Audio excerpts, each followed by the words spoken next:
დროებითი საგამოძიებო კომისიის ხდომაზე სოფელ ჩორჩანაში საგუშაგოს გახსნის შედეგად განვითარებული მოვლენები განიხილეს.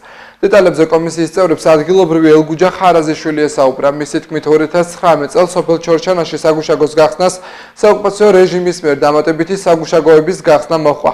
შედეგად კი მოსახლეობისთვის სოფელ წაღვლის ტყით სარგებლობა შეუძლებელი გახდა. გაიხსნა ეს საგუშაგო თუ არა, იმის შემდეგ არ გასულა რამდენიმე ხანი და წაღვლის ტერიტორიაზე შემოვიდნენ და გააკეთეს იმათმა საგუშაგო. იმათმა ვინ? აი რუსების წაიღეს სოფელ წაღვლის ტყე. შემოვიდნენ დაახლოებით კილომეტრი ნახევარი. ბატონმა გიორგი კახარიამ გითხრა, რომ ეს არ არისო სიმართლეო.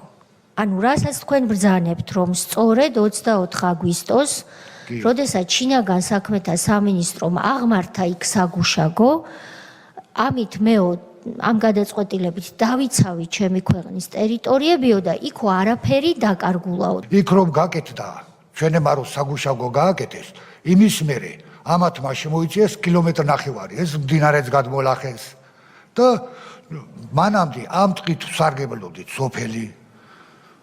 შეშა იქიდან გამოჰქონდა. ჯონჯოლზე დავდიოდით, პირუტყვი დაგხვანდა. ახლა ვერანაირად ვეღარ შევდივართ იქ, ყველანაირი აკრძალულია.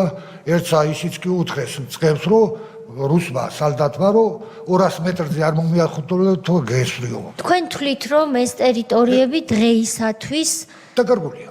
დაკარგული. ადრე შედიოდით. დარწმუნებული ხართ, სწორად გახსოვთ? როგორ არ მახსოვს, ბავშვი ხო არა ვარ, 65 წლის კაცი ვარ. თქვენთვის ცნობილია, რომ ის ტერიტორია, რომელსაც თქვენ ვეღარ იყენებთ, არის 100 ჰექტარზე მეტი ტყე. კი.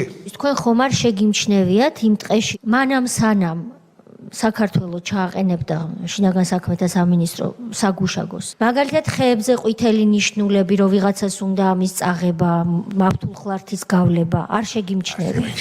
თქვენ რაც ბრძანეთ, რომ 100 ჰექტარ ტყეზე მეტი ტერიტორია რუსულმა საოკუპაციო ძალამ მიიერთა ამ ნაბიჯის შემდეგ, რაც გიორგი კახარიას გადაწყვეტილებით მოხდა. ეს მარტო თქვენი აზრია თუ თანასოფლელებიც ამ აზრზე არიან?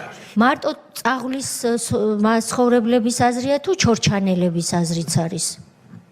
როგორიც? ვიცი წაღვლი. წაღვლი.